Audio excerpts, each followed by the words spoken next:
C'est bon, je peux. Merci beaucoup. C'est sympa, hein. Ils sont bien mes cheveux, ça va? Ouais. Donc on m'a dit c'est quoi?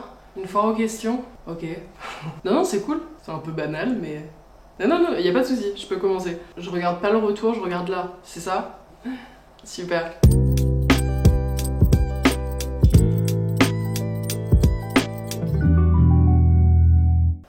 Bonjour à tous. Wouh! J'ai le plaisir de vous retrouver pour une foire aux questions, une FAQ de rentrée ou comme vous voulez. À savoir, au moment où je vous tourne cette vidéo, il est tôt le matin car j'ai tourné cette vidéo une première fois hier et la mise au point était faite sur l'arrière. Tout sauf ma tronche, c'est dommage. Donc je me suis dit, on va supprimer tous les rushs, ça fait chier, et on va refaire cette vidéo ce matin pour tenter de la publier ce soir. Si elle n'est pas publiée ce soir, elle sera publiée un mercredi à 18 h, je suis désolée, car oui, je sors une vidéo tous les mardis à 18 h. J'espère vraiment que ce rythme vous plaît. Pour ma part, il me fait bien plaisir. Pour une personne aussi irrégulière que moi sur YouTube, je suis plutôt fière. Pour cette semaine, je ne savais absolument pas quelle vidéo réaliser et il y a une personne qui m'a dit « Tu pourrais pas faire une FAQ ?» Et je me suis dit « Pourquoi pas ?» Vos désirs étant des ordres, j'ai mis une petite story et il y en a eu tout plein. J'ai reçu beaucoup de questions et du coup, on va commencer. Sans plus tarder. Et la question que j'ai le plus reçue, premier degré, c'est « Comment vas-tu? Est-ce que ça va ?» Il y a eu des manières très deep de poser cette question en mode « T'inquiète, pose-toi et dis-nous comment tu vas, sincèrement. » Eh bien, écoutez, ça va plutôt bien. En tout cas, la période de rentrée était assez sympa pour moi. Mais ces derniers jours, avant de réaliser cette vidéo, il s'est passé plein de choses assez négatives. Pas pour moi directement, mais pour pas mal de mes proches. Et du coup, l'atmosphère est lourde, l'atmosphère est pesant. Atmosphère pesant, voilà, on va garder ça. Question suivante. Et c'est la deuxième question la plus posée de cette FAQ. Remise en question pro après la fin de tes études, est-ce que c'est une période vertigineuse? La question de mes études est beaucoup revenue. Pour vous la faire courte, je viens de terminer, enfin je suis pas encore diplômée, mais j'ai terminé mon master en communication. Je n'ai plus cours et je suis actuellement en période de stage. J'ai 6 mois de stage à valider pour avoir ce diplôme et je serai diplômée en mars prochain. J'ai fait 5 ans à l'EFAP et j'ai fait 4 ans à Lyon et 1 an à Paris en spécialisation et ma spécialisation c'était production audiovisuelle. Donc tout ce qui touche à la caméra comme ceci, les réseaux sociaux, la télévision, le cinéma au sens large, tout ce qui se passe là-dedans quoi. J'ai adoré ma spécialisation d'ailleurs et j'ai eu des super profs et pour ce qui est de mon stage, je le fais au sein de mon entreprise. Je le fais pour moi. J'ai dû envoyer un dossier à mon école d'une 30aine de pages pour dire coucou, est-ce que c'est possible de le faire pour moi? Et mon école a dit oui, c'est possible. Donc me voilà en période de stage et du coup cette fin de scolarité, ouais c'est un peu ça, c'est la fin de ma scolarité. Normalement je ne vais pas refaire d'études. Je crois que tu as bien utilisé le mot vertigineux. C'est toujours très particulier de terminer quelque chose et là ces études et de se dire c'est un peu le passage à l'âge adulte. On te donne un ticket d'entrée, on te dit voilà bienvenue, c'est bon, maintenant tu peux travailler, tu n'as plus le choix. Je le ressens un petit peu comme ça. Je me suis fait une bande de copines à l'école, on est 5 et j'ai la chance d'être extrêmement privilégiée, d'avoir déjà un métier et puisque je vais continuer le métier que je fais actuellement, c'est-à-dire créatrice de contenu, influenceuse. Et quand je vois à quel point mes copines galèrent à trouver un taf après 5 ans d'études, en ayant fait de l'alternance et en ayant travaillé depuis leur plus tendre enfance, c'est flippant. Je sais pas si vous êtes beaucoup à être dans la communication, mais ce secteur est bouché sa mère. Toutes mes copines, même dans leur alternance, c'est une galère pour trouver un taf. Je vous envoie sincèrement toute ma force dans cette période-là parce que bien que moi je sois en mode oh là là, c'est vertigineux, ça fait très bizarre de terminer mes études, je sais que j'ai un métier derrière qui m'attend et que j'ai pas à réfléchir de ça et j'ai même pas à réfléchir du remboursement de mes études parce que j'ai eu la chance de pouvoir les payer au fur et à mesure. Donc si vous venez vous aussi de terminer vos études, je vous envoie sincèrement toute ma force et je pense très fort à vous. Prochaine question. On veut un appartement tour. Où est l'appartement tour? Je sais pas si c'est la perfection et que j'attendais que l'appartement soit totalement fini, mais de base je voulais faire un appartement tour de cet appartement complètement vide. Et après, vu qu'on a commencé à accumuler des choses, je me suis dit ok, je ferai un appartement tour quand ce sera totalement fini, quand on aura le canapé, quand on aura ça. Mais en fait, j'ai l'impression que ce sera jamais totalement fini, ce qui est cool d'ailleurs. Tant mieux. En tout cas, ne vous inquiétez pas, il y aura bien un appartement tour. Quand? Maintenant? Je ne sais pas, je suis désolée. On voit moins Mia en ce moment, est-ce que ça va? La question de ma relation est évidemment pas mal revenue, mais ça j'ai l'impression que c'est à chaque FAQ, il y a toujours une question sur la relation en mode est-ce que ton couple va bien? Et je pense que c'est le moment pour vous dire que mon couple va très bien. Tout va bien. Mia va très bien d'ailleurs, elle en tant que personne, nickel. Vraiment rien à signaler de ce côté-ci. Écoutez, notre petit bout de chou va très bien aussi. Mon chouchou. T'as pas hyper... Il va bien aussi. Ça fait quoi d'être une maxi belle gosse qui slay un max? Merci beaucoup pour ta question. C'est pas facile tous les jours. En tout cas, j'essaie vraiment d'aller de l'avant. Je sais que c'est une faculté qui est pas donnée à tout le monde. J'essaie de jongler avec le côté maxi belle gosse et le côté boss lady, parce que c'est deux choses que j'arrive à faire assez naturellement. En tout cas, ça fait vraiment du bien. Enfin, c'est très plaisant. Besoin d'une nouvelle obsession chips, des recos. Étant une grande fan de chips, j'ai pu en goûter une multitude et il y a une saveur qui a retourné mon palais. J'achète ça 2 par 2 à chaque fois pour être sûr que si j'arrive chez moi et que je termine un paquet, il m'en reste un autre.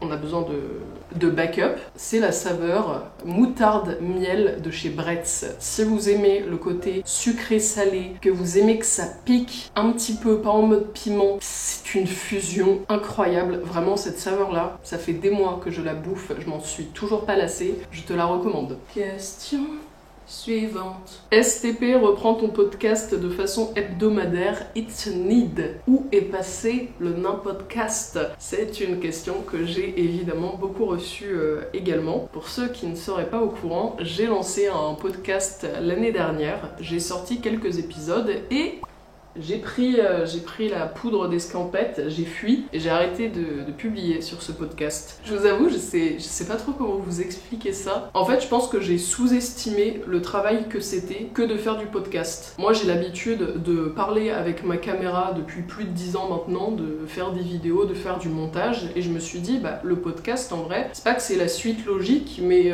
je pense que je m'y sentirais à l'aise et je pense pouvoir créer une chaîne là-bas et poster régulièrement des podcasts. Ce sera à côté de mes vidéos YouTube de manière hebdomadaire, publié une fois par semaine. Hop, emballé c'est pesé, je poste mon petit podcast. Et en fait, bah, c'est pas aussi simple. En tout cas pour moi, ça a vraiment pas été aussi simple que ça. J'avais un peu un blocage. Quand j'enregistrais, j'avais l'impression qu'il y avait trop de blanc, j'avais l'impression que ça allait pas assez vite pour moi. Je suis quelqu'un d'assez lent. Et les vidéos YouTube, ça me permet qu'il y ait un rythme quand même si je sais qu'on écoute beaucoup mes vidéos en x2. Et en podcast, j'étais un peu gênée. Je me disais, mais qu'est-ce que je fais dans ce monde-là? Donc après mûre réflexion, je sais que j'adore le podcast, j'adore cet univers-là. Et d'ailleurs, dans mon quotidien, j'écoute quasiment pas de musique, j'écoute surtout des podcasts, quelqu'un qui me papote à l'oreille. Donc c'est un milieu qui me plaît de ouf, mais je pense que je l'ai peut-être pas fait de la bonne manière. Pourquoi pas revenir sur mon podcast, mais accompagné de quelqu'un, papoter avec des gens que j'aime ou des gens que j'invite, plutôt que faire ça solo. Je pense qu'il y a une réflexion à avoir derrière, je vous tiens au courant. Aucun rapport, mais tu prévois de répondre à ta vidéo capsule temporelle de 2020. Tu dis aucun rapport, mais j'ai adoré ta question, donc merci de l'avoir posée. En 2020, j'ai réalisé une vidéo qui était pas mal trendy à l'époque, où on s'adresse à son nous dans 5 ans. C'est une sorte de capsule temporelle où il y a quelques questions auxquelles répondre, et dans ces questions, c'est es-tu toujours en couple? Est-ce que tu t'es mariée? Est-ce que tu es maman? Est-ce que tu es que sais-je? Et j'avais publié cette vidéo en décembre 2020, donc en décembre 2025, je dois y répondre. Et à savoir, je n'ai pas du tout re-regardé cette vidéo, je ne m'en souviens plus du tout. J'ai quelques souvenirs des questions auxquelles il fallait répondre, donc j'ai une petite idée de ce que j'ai dit, car je me souviens à quelle période de ma vie j'étais, mais la plupart des questions, je ne sais pas. Donc si vous voulez aller regarder ça avant que j'y réponde, n'hésitez pas. Question suivante. Lyon te manque pas trop? C'est une question que j'ai aussi pas mal reçue. Lyon, ça a été une ville de cœur immense. Quand j'ai eu mon bac, j'ai fait 2 ans de droit dans la fac à côté de chez moi. Moi, je viens de Normandie, je viens du Havre. Donc j'ai fait 2 ans au Havre, ça ne m'a pas plu du tout. Et je me suis dit, j'ai envie de bouger, j'ai envie de faire des études, mais ailleurs, je crois, que le Havre. C'était pas une idée trop conne, ça va. Et j'avais pas envie d'aller directement sur Paris. En tout cas, Paris ne m'attirait pas du tout à ce moment-là. Et donc, je suis partie à Lyon. Et j'ai fait 4 ans là-bas. J'ai acheté un appartement en 2020, donc j'ai toujours un pied-à-terre à Lyon. J'ai une copine qui vit dedans. Et là, actuellement, je suis sur Paris. Je suis venue pour faire ma dernière année d'études. Et actuellement, Lyon ne me manque pas du tout. J'aime toujours autant cette ville. Si vous hésitez à y aller, franchement, n'hésitez pas, allez-y, je pense que ça vous plaira. Mais j'ai l'impression que c'était une période de ma vie qui a été trop chouette là-bas et que là, j'ai une nouvelle période de ma vie qui est trop chouette ici. Actuellement, je suis sur Paris et j'aime trop Paris et je pensais vraiment pas aimer autant. Mais je pense que juste les villes marchent par période. Il y a des moments où t'es fait pour aller quelque part et en plus, je suis pas difficile pour changer. Si demain, j'ai une superbe opportunité ailleurs, même en dehors de la France, je serais trop chaud pour y aller. Juste là, je kiffe Paris quoi. Mais je vous aime toujours autant mes Lyonnais, c'est promis. Quels sont tes prochains voyages? Des voyages de prévus? Eh bien actuellement il n'y a aucun billet de prix et il n'y a pas encore de jour de sélectionner. On attendait avec Mia d'avoir terminé notre stage pour se casser et on a plein d'idées de destinations. Moi il y a une destination que j'ai en tête depuis des années et c'est le Japon. Je pense que c'est vraiment ma destination numéro 1 depuis une dizaine d'années. Je rêve d'aller là-bas et je m'étais dit quand j'aurai terminé mes études je partirai au Japon parce que j'aimerais bien y partir un minimum 1 mois ou 2 et quand j'étais à l'école je ne pouvais pas faire ça donc j'attendais d'avoir terminé tout ça pour me casser. Mais si on part au Japon, je pense que ce sera plus en 2026. Donc avant ça, eh bien écoutez, je ne sais pas, il n'y a encore rien de prévu. Si vous avez des destinations à me recommander absolument, n'hésitez pas, je suis très preneuse. C'est une location à Paris, votre appart, il est incroyable. Merci. Et oui, c'est une location, notre appartement. Dans les critères qu'on avait pour un temps assez limité, enfin je compte pas rester à Paris toute ma vie, je n'aurais pas pu acheter. Là, on a un appart de zinzin en location. Je suis amoureuse de cet appartement, il est merveilleux, il répond à bien plus de critères que j'avais en tête et on a eu énormément de chance de tomber sur cet appart. C'est vraiment parce qu'on s'est très bien entendu avec le proprio, parce qu'on s'est pris une tonne de refus avant de l'avoir.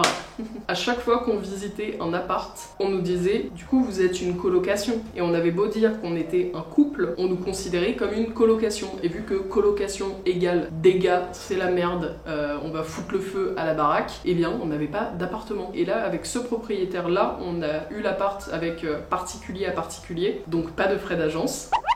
Et le propriétaire nous a dit je vous avoue j'ai eu des dossiers plus intéressants que le vôtre, mais vous êtes celle avec qui je me suis le mieux entendu.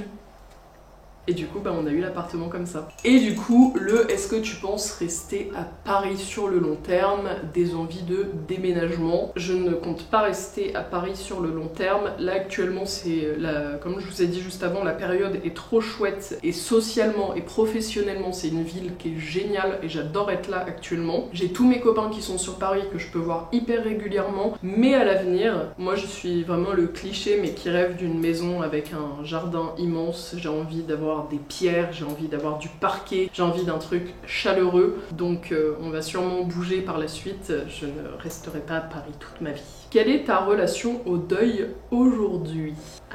Et du coup ça va avec l'autre question que j'ai sélectionnée. Comment as-tu vécu le deuil de ta grand-mère? PS, on aime Annick. Vous êtes des sucres. Ma relation avec le deuil, il fait chier le deuil. Buvez de l'eau, c'est important. Pour ceux qui ne le sauraient pas, j'ai perdu ma grand-mère cette année, en juin. Je m'y attendais pas du tout parce que ma grand-mère était en super santé, tout allait bien, tout ça. Voilà, ça fait chier. Et c'est marrant, mais j'ai une copine qui a vécu plus ou moins la même chose que moi. Elle a aussi perdu son papa, j'ai perdu ma maman, on les a perdus plus ou moins en même temps. Et là, au moment où j'ai perdu ma grand-mère, son grand-père était malade et il est décédé quelques jours après. Donc on a vraiment eu des périodes période de deuil similaire pour les personnes et similaire sur le temps. Donc c'était une chance de pouvoir en parler avec elle et de pouvoir parler avec quelqu'un qui comprend ce que je vis, plus ou moins. Et toutes les deux, on était d'accord pour dire que c'était hyper fatigant d'avance de repartir sur les mêmes périodes de deuil. Je sais pas comment m'expliquer, mais les phases de deuil sont plus ou moins les mêmes. Tu sais que tu vas avoir une phase de tristesse énorme, une phase de colère, et tous ces sentiments-là, j'avais la flemme de les revivre à nouveau. Quand ma maman est décédée, je sais pas comment vous dire, mais j'avais un peu mis ça sur c'est le plus gros deuil de ma vie et j'aurais pas à en vivre des plus compliqués. Ma mère, ça a été tellement soudain et tellement dur à vivre que je me suis toujours dit, bon bah, t'as un peu vécu le truc le plus traumatisant de ta vie, donc le reste, ce sera plus chill. Et donc est venu le décès de ma grand-mère cet été et c'était évidemment pas chill du tout. Et j'ai dit à mon père, mais j'ai l'impression que c'est aussi dur que maman. Et il m'a dit, mais tu sais Annick, tu l'as connue une plus grosse période adulte que maman, t'as pu avoir de plus grosses discussions avec elle, enfin des discussions d'adultes, et Annick tu l'as choisie parce que c'est pas ma grand-mère de sang. Et donc ça a été très compliqué de me dire, ah tu peux encore vivre des choses tout aussi dures que ce que t'as déjà vécu. Donc j'avais la flemme de repartir dans une période de deuil, mais actuellement ça va. C'était pas la question, mais ça va. Question suivante. Ah ça c'était intéressant. Est-ce que ça t'intéresserait de créer ta propre marque? Et je l'ai mis avec la question, as-tu pour projet d'écrire un livre sérieux sur ton histoire, un livre est-ce que j'ai des projets à côté des vidéos? L'idée de créer une marque, je pense vraiment pas que ça irait avec ma personnalité. Quand je vois des potes, des collègues, des personnes comme Gaël qui a sa marque de make-up, Andy ou Stell qui ont leur marque de matcha, enfin des trucs aussi gros et qui nécessitent beaucoup de temps, beaucoup d'argent et de stress. Je pense pas avoir le caractère et les épaules pour tenir une marque, mais par contre, écrire un livre de ouf, faire des illustrations et écrire et que ce soit un projet sur le long terme et que je le vois aboutir, ça j'adore, enfin ça me parle vachement plus. Je sais pas si ça parlerait vraiment de mon histoire ou que ce serait des choses un petit peu plus fictives, mais pourquoi pas? Si tu n'avais pas travaillé sur les réseaux, tu aurais fait quoi comme taf? J'aurais potentiellement continué le théâtre et je crois comédienne de doublage, j'aurais adoré. Après c'est toujours possible, hein. Je peux toujours me dire bah je me mets à fond dedans, je reprends les cours de théâtre, je fais des cours de gestion de voix ou des cours de chant pour améliorer un peu ma voix. Je crois que métier de rêve, comédienne de doublage, ça me parle. Est-ce que tes soucis de dépersonnalisation des réalisations dont tu avais parlé vont mieux? Je vous avais parlé de ça, je sais plus dans quelle vidéo, je crois que c'était l'année dernière, où je vous disais que j'avais des phases où ça me faisait très très mal à la tête et durant ces moments-là, je n'arrivais plus à parler, j'arrivais plus vraiment à communiquer et ça durait quelques secondes, minutes. Et après ces phases-là, ça me faisait un peu comme un trou noir où je me rappelais plus trop de ce qui s'était passé et j'étais très fatiguée après. Il y avait des périodes où ça m'arrivait assez régulièrement, genre plusieurs fois par semaine, plusieurs fois par jour. Donc j'ai fait des examens en début d'année où j'ai fait des prises de sang, IRM, un électroencéphalogramme. J'avais plein de trucs sur la tête, plein d'électrodes accrochées partout. Et après tous ces rendez-vous, nous sommes arrivés à la conclusion que je suis en parfaite santé et qu'il n'y a rien. Donc d'un côté c'est génial, tant mieux, je suis ravie, mais d'un autre, bah, je sais toujours pas ce que c'est. Après plusieurs rendez-vous, la neurologue me disait que c'était probablement de l'épilepsie, mais je sais toujours pas ce que c'est. J'ai l'impression que ça a diminué. En tout cas, ça me l'a pas fait depuis très longtemps, Dieu merci, mais c'est toujours aussi flippant parce que je ne sais pas l'expliquer. Tes BD romans graphiques, bref, je vais faire mon top 3 de cette année, les BD que j'ai lus et que j'ai adoré. Anouk Ricard serait en première position avec Coucou Bouzon, en deuxième Ernestine de Salomé Laoche et en troisième Broderie de Marjane Satrapi, qui a été une grosse découverte. Question suivante. Des conseils à donner pour une lycéenne un peu perdue. J'ai trouvé cette question très mignonne et je l'ai sélectionnée pour que vous aussi vous puissiez répondre à cette personne. Qu'est-ce qu'on peut dire tous ensemble à cette lycéenne un peu perdue? Eh bien moi je peux te dire qu'on a un système qui te fout la pression. Si tu es au lycée, là actuellement on doit te dire du coup tu vas faire quoi comme étude? Et du coup t'es sûr de toi? Eh bien sache que tu peux te tromper et que c'est pas grave du tout. Pour ma part j'ai fait 2 ans de droit et j'ai redoublé une fois ma L1, donc j'ai fait 2 L1. Ça ne m'a pas plu, j'ai arrêté et après j'ai fait autre chose, eh bien sache qu'il n'y a aucune honte, c'est pas grave. Et après, socialement, tu peux avoir des amis aujourd'hui qui ne seront plus tes potes demain, et c'est pas grave, tu pourras toujours rencontrer du monde. Et ça, je te le promets, la vie ne s'arrête pas au lycée, même si ça fait peur de quitter cet environnement où t'es super entouré, le après-lycée est tout aussi cool. Tu as le droit de te planter, tu as le droit de te faire de nouveaux amis, tu as le droit de partir de la maison, et tu as aussi le droit d'y rester. En tout cas, je te souhaite vraiment plein de belles choses, et je te promets que la suite est tout aussi cool. On envoie plein d'amour à la lycéenne perdue.